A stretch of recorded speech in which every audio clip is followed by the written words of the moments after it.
Hello, fans, and welcome back to the Patriots in Pinstripes podcast. Alongside Eli Fishman, I'm Steven Cusumano, and Eli, I think the last time we were sitting in these two chairs, Patriots had just clinched their first-half playoff berth, and it was a really fun first half of the season. The second half has been no different. This team has been so fun to watch. A lot of new faces, a lot of the same faces as well, continuing to contribute in some major ways, getting some big players in Everson Pereira and Austin Wells up from the high A level. But it's just been really fun to watch. A lot of home runs during the month of July, and it's just been something that the success has continued no matter who we've played and where it's been. For sure, the additions keep rolling in. The team keeps getting better and better, and we saw that with the road trip in Richmond and the start of the second half. Already a playoff berth clinched, and to the start of this Binghamton series as well. They've looked really, really good, and the players that have been popping up that we've talked about all year, Jason Rosario, Jesus Bastidas, Mickey Gasper, all these kind of under-the-radar guys having big seasons, as well as the guys that have stepped up from the lower levels, Everson Pereira coming up, Austin Wells coming up, and right now the Patriots have 5 players in the MLB pipeline, top 11 prospects. So the additions that they've made and the team they've already had this whole season has just been so much fun to watch, and they're just keeping it rolling. Yeah, and 10 top 30 prospects now for the Yankees. It's a really fun team to watch all season long.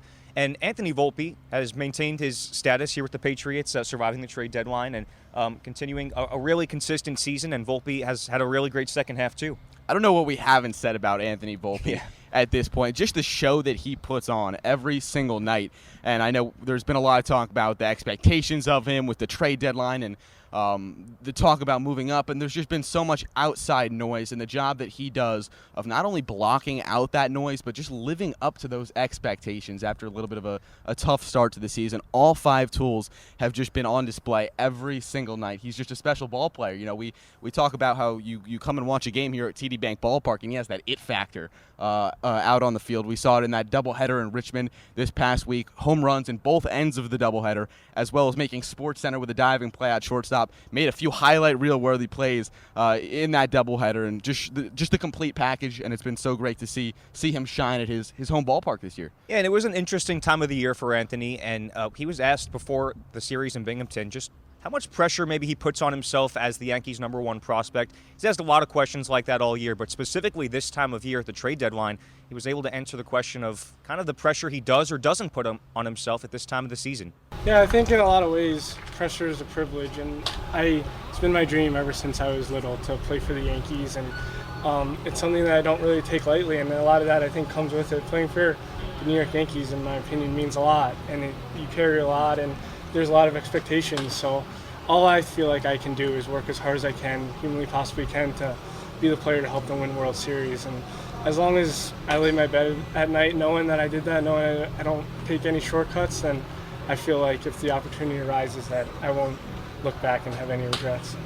Pressure is a privilege, what Anthony Volpe had to say, and that's something that rings true. And for a guy that's 21 years old, being able to say that and just kind of put things in perspective, it's been really fun to watch, not just the way he's played this year, but the way that Anthony has handled himself on the field. For sure, the way he handles himself as a 21-year-old is just insane. You hear the maturity just in that comment alone, and something he's been very vocal about on top of that is the fact that the pressure that he puts on himself, the natural pressure that there is just as a baseball player, whether there's thousands and thousands of fans or millions of fans watching you or 0 fans, just the pressure you put on yourself. And for Volpe, that's what he said is greater than any outside pressure there is. So he feels that outside pressure is a privilege given the pressure that he does put on himself. So that's so much fun to hear. I know all season we've heard Dan Fiorito talk about the maturity of Volpe and how impressed he's been with that aspect.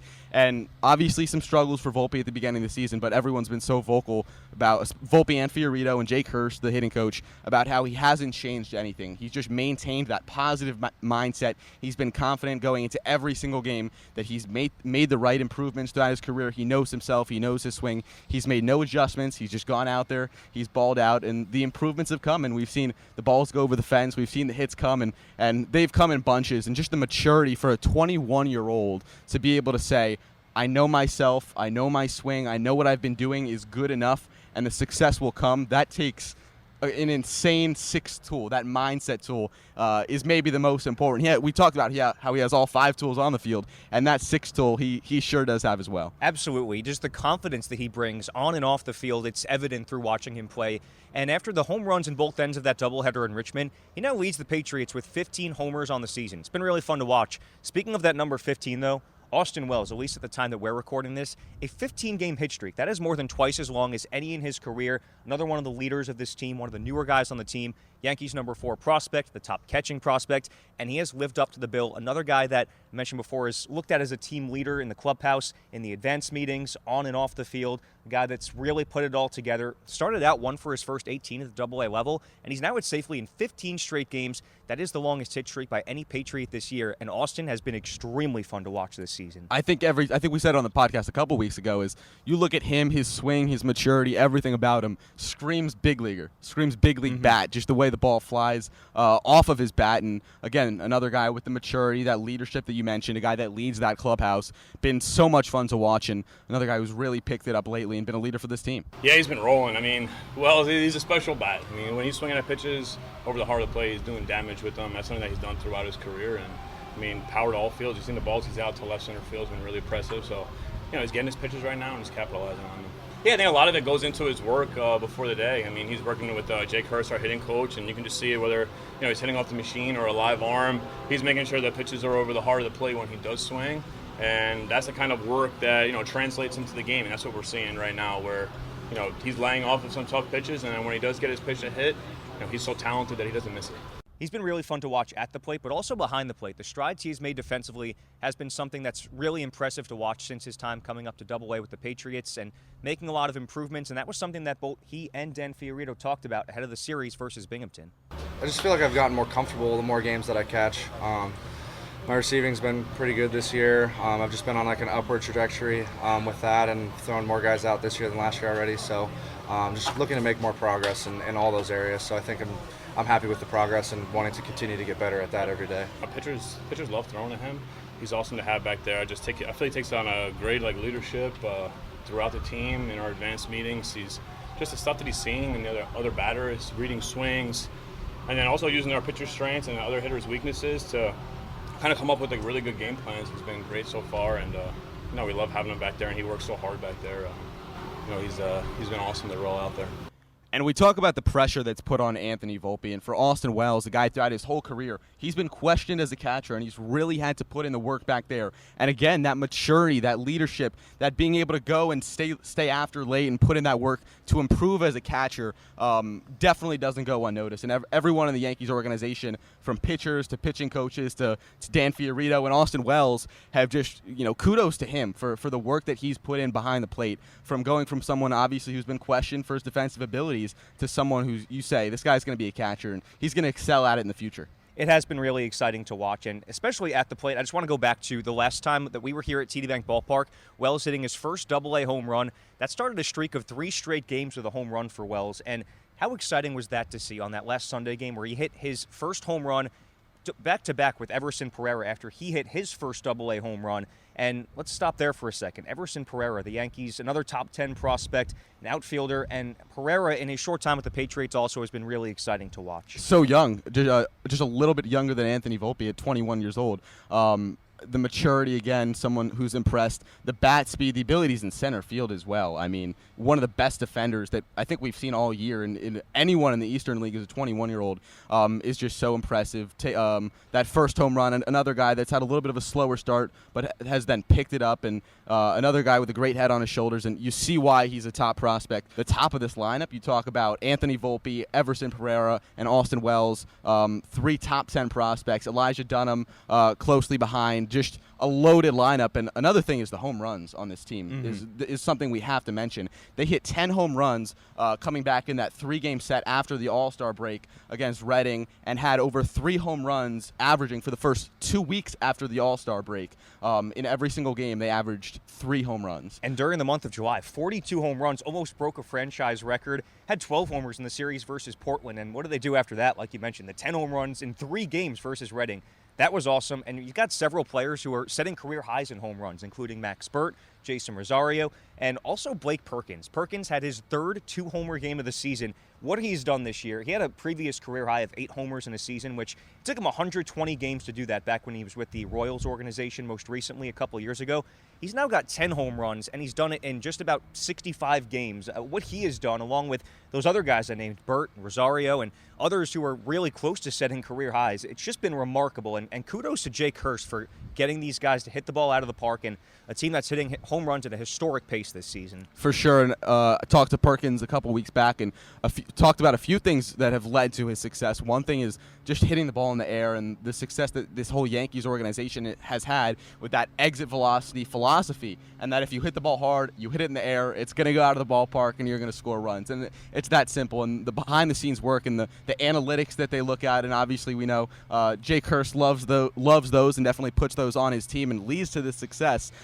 Perkins loves that about the Yankees, loves that about this team, loves the whole team camaraderie. And one thing he said is that every week, every single day, he's felt great. He's felt the same. Through ups and downs, he's felt great. He's felt the same.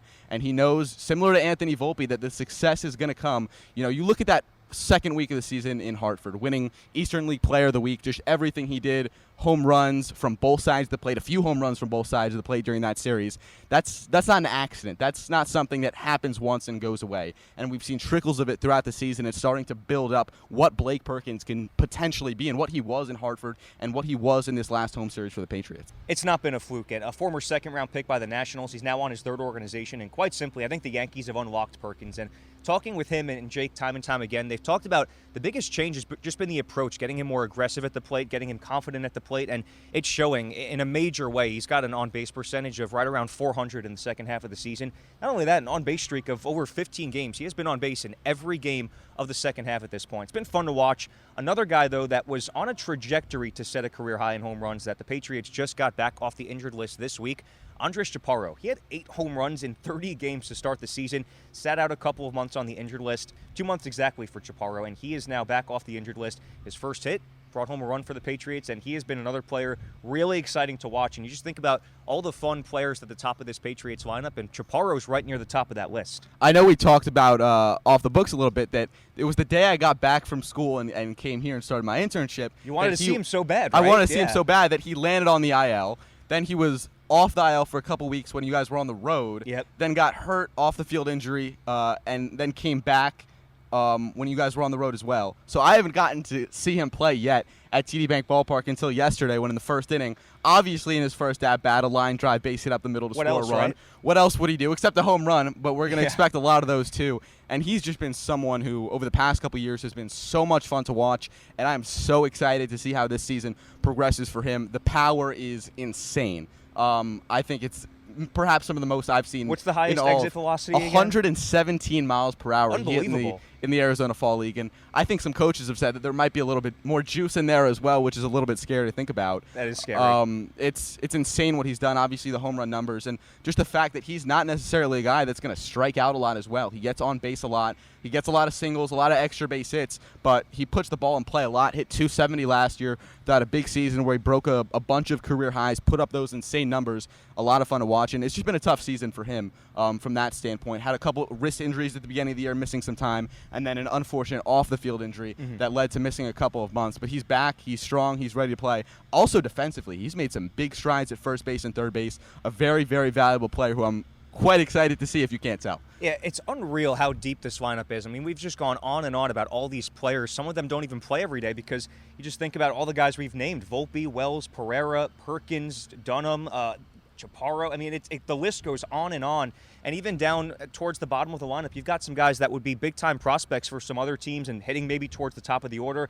I want to talk about some of the more under-the-radar guys before we switch to the pitching, which we somehow haven't even gotten to yet. But Mickey Gasper, man, every single day this guy comes out, playing upwards of 50 games now this year, talking about all the time that Giaparro missed. Gasper has filled in every single day, starting at first base and was behind the plate to begin the year. And Mickey has just made such an unbelievable season thus far. On-base percentage of upwards of 400 as well. The OPS is over 900 still, and he's, again, played almost 50 games this season. Gasper is just one of those guys that's flown so under the radar, and no matter where he has started, when he has started, he has gotten the call from Fio, and he has excelled both at the plate and in the field as well.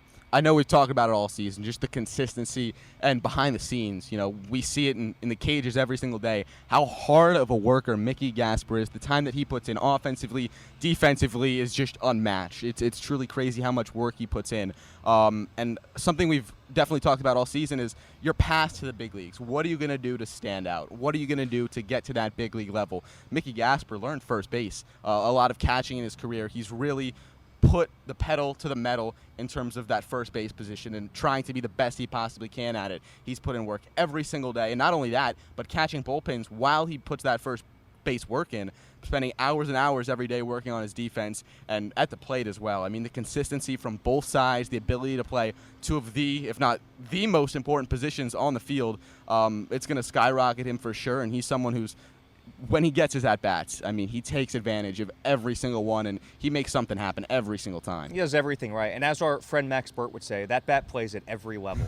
So Mickey Gasper's been fun to watch. Let's finally get to the pitching, though. And how can we not first bring up Sean Boyle? Boyle had the best month of July of any pitcher, you could argue, in all of baseball. He is on a streak right now of 10 straight quality starts. That is the longest streak by any starting pitcher in minor league baseball in 3 years. That's unreal to say. One pitcher of the week during the month of July, pitches in front of his family here at TD Bank Ballpark, and that was kind of the narrative to begin the year. He had such a great earned run average and was pitching fantastic here at home, and then on the road the splits were just drastic, but now the success has followed him on the road. He has put it all together. He had an ERA below 1 during the month of July, started 5 games, and he has pitched more innings than any pitcher in minor league baseball dating back to the start of his quality start streak. I think he's knocking on the door of a promotion, and I don't think that's subjective to say. I mean, just look at what he's done. He's shoved every single appearance out there on the mound, and it's been brilliant to watch. One of the funnest pitchers, a guy that is so under the radar from the start of the season. He's got a couple of no-hitters under his belt, and it's just been remarkable to see what he's done this season. What he did at AAA last year, what he did going to all 4 levels of the Yankee system last year, continuing that success this year, proving again, he's not an under-the-radar guy. He's no fluke. He's a guy, and he's going to continue to be, the guy here and throughout his career for a while from what we've seen. And you talk about those home road splits, and I talked to him a few weeks ago, and he was almost frustrated that he was having so much success at home and not so much on the road. And obviously as a pitcher, how your stuff plays against other hitters. It doesn't matter what ballpark it's in. It should play against every single hitter. So it was a little frustrating for him. And during these last couple weeks on the road, he has turned it on. 4 starts in the month of July, a 0.84 ERA with opponents hitting just over 100 off of him. I mean, the numbers are insane, and his command has been a big thing for him as well, and he's a guy that isn't necessarily going to blow you away with 95, 96, a mid-90s fastball, doesn't necessarily have any breaking pitch that is going to go insane, a great slider, don't get me wrong, but nothing that necessarily blows you away. For him, it's been pitchability, being able to, I joked a lot calling him an artist. He's a guy that's going to paint the corners, hit his spots, do the little things right. He does that every single time, a lot of weak contact, and it's just been so much fun to watch. And I think, yes, he's definitely knocking on the door of promotion to AAA, if not more. And it's funny, he had one of the more recent starts here at TD Bank Ballpark, the walk-off interview. You asked him, what is it about this ballpark, whether it's pitching in front of family, like why is it that you pitch so much better here? And he just shrugged. He had no answer to the question. And sure enough, the success has followed him everywhere he's gone.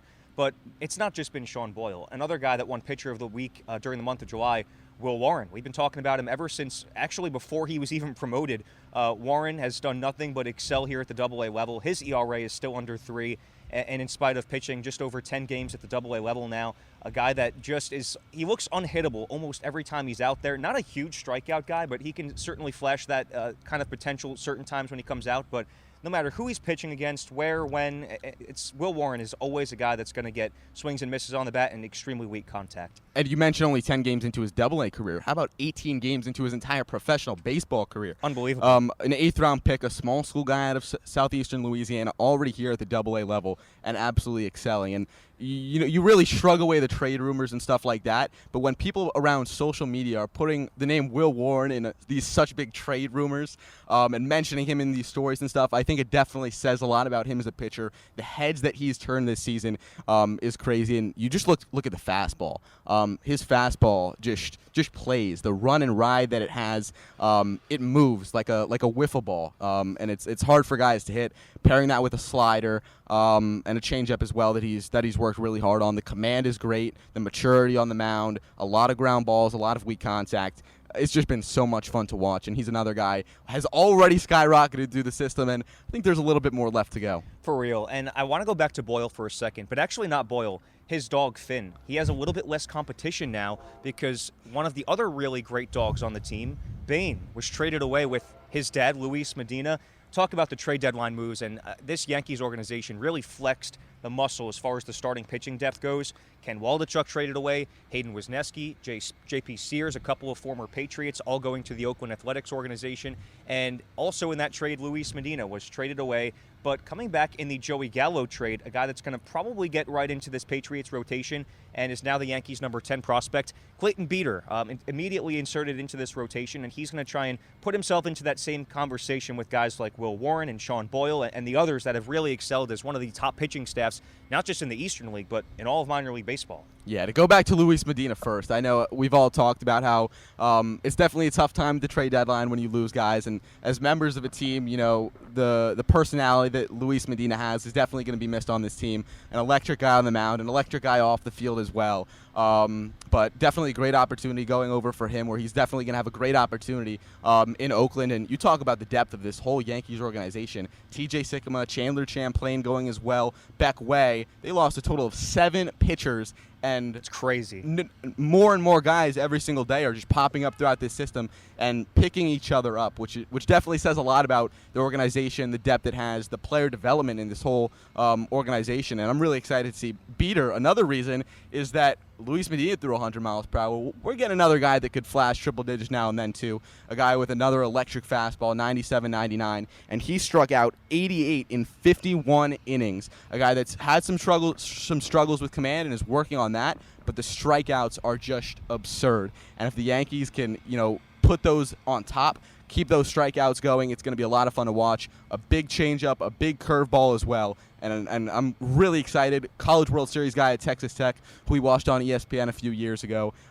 It's going to be a lot of fun. He's going to be a big boost to this rotation. And similarly to like we were talking about with Will Warren, such a high riser. Well, he as well was an early round draft pick back in 2020, competitive balance round pick of the Dodgers, and made it all the way up to Double-A this season and has spent all of this year there. So here he joins the Patriots, and we'll see what he's got in the tank. It's just been a really fun team to watch all the way around. But specifically, I want to talk about this week's series versus the Binghamton Rumble Ponies because it's the Subway Series, man. The Subway Series, in my opinion, and this is subjective, is my favorite series, my favorite rivalry in all of sports. And we got a chance to talk with some, including Anthony Volpe, who grew up a Yankee fan, Dan Fiorito, who grew up a Yankee fan, as well as some of the Mets prospects, even Brett Baty. They all talked about just the atmosphere of these Subway Series games here at TD Bank Ballpark. It's been really cool to watch. And curious, Eli, you also grew up a Yankee fan. What were some of your favorite Subway Series memories growing up? That's a tough one. Wow. I was at one Subway Series game at Yankee Stadium. I think it was one of Gary Sanchez's first game in the big leagues. I don't remember exactly what happened, but I do just remember the atmosphere. Being in the bleachers at Yankee Stadium for a sold-out Saturday night Subway Series was definitely a special atmosphere. And as all of us trying to climb our way through the minor leagues and get to the big leagues, those are those moments and those atmospheres you definitely remember. So definitely fun to have it at the minor league level and throughout this whole series as well in Somerset. We've seen a lot of blue. We've seen a lot of navy blue in the crowd, and just a little bit of the rivalry and the excitement and the buzz in the crowd is definitely a lot of fun and motivation for everyone in this ballpark. Yeah, it was one of those series on the calendar that you just circled as soon as the schedule came out, and it's been really exciting to watch in person, the top prospects for both the Yankees and the Mets. So let's hear from those guys I just mentioned, Dan Fiorito, Anthony Volpe, and Brett Baty, on what it's been like to play in the Double-A Subway Series this week. Yeah, it's it's fun. It's to go against the crosstown rivals is great. They have a ton of talent over there. I mean, earlier in the year, seeing Alvarez, just right now on the left side of the infield with Baty and Ronnie Mauricio, they just have a ton of talent. It's guys that we saw all last year as well. A lot of these guys were in Hudson Valley, so to have these guys kind of going up against each other for a couple of years now has been cool. And to see both organizations, just growing, players developing has been great. And we've played some really good games back and forth. even this year and last year. So it's been fun. Yeah, I think it's been pretty cool. It's especially cool just because I think I've played against a lot of guys on this team for the last couple of years. So we kind of got to experience playing in like the Appalachian League where there's like nobody there. Low A, wasn't much people there, and then last year in Brooklyn, and then here, it's obviously been a really, really cool atmosphere. Oh, for sure. I mean, we're leading the NL East right now in the major leagues, so just to see that veteran group up there and know what kind of core unit they have up there, and then just see the young talent we have in the minor leagues, you said it best. It's a great time to be a Met, and we're all looking forward to the next couple of years and the years to come too. So we're just going to go out there and try to win ball games no matter what club we're with. Really good stuff from those guys, and a huge thanks overall to Anthony Volpe, Brett Baty, Austin Wells, Dan Fiorito, and everyone for joining us on this week's podcast. Eli, it's been really fun talking about all these guys on the team. Any final words before we sign off here? Just excited to have the season keep rolling. And one thing I'm really excited to see is how this roster shapes out. Obviously, a lot of moves coming after the trade deadline, but especially Giaparro coming off the IL. And we've talked so much this season about the guys on this roster that have come up and when they've had their opportunities have succeeded. Oliver Dunn, Mickey Gasper, Max Burt, Chad Bell, the guys that when they're in the lineup, they make a name for themselves for sure, and there's a lot of competition. I know we talk about this outfield a lot, how impressive this is. Brendan Lockridge, Elijah Dunham, Everson Pereira, Blake Perkins, Michael Beltre, a lot of guys with some crazy potential splitting time, and whenever they get in the lineup, they want to take advantage of their opportunities. You talk about Giaparro coming off the IL as well, and that definitely makes a fight for that third and first base spot with Mickey Gasper, Burt Bell, Oliver Dunn, hopefully coming off the IL soon a lot. So I'm really excited to see how the position competition turns out, how when guys are forced to be put in these situations where they might not be playing every single day, how the competition ends, how they're able to persevere, how they're able to get better, how they're able to prove themselves when they might not be in the lineup every day. So that's definitely a storyline I would say to follow throughout this last half of the season, and some big names in this lineup, a lot of fun to watch so far this season. Pretty excited. A playoff berth already clinched, so excited to see how this one turns out and the whole season overall. Yeah, you just glance over the depth. I mean, the depth of this team is remarkable. I mean, for any minor league team at any level, and it's displayed by the results that they put on the board this season. One of the top teams in all of the minors this year, having a really successful season, and really excited to see how it all plays out. Thank you very much again for all those who joined us on this week's podcast. And for Eli Fishman, I'm Stephen Cusumano. Follow along on social media at SOM Patriots, at Somerset Patriots, Facebook, Twitter, Instagram, YouTube, everywhere in between, your favorite podcast platforms. Thank you very much for tuning in to this week's edition of the Patriots and Pinstripes podcast, and we'll see you next week.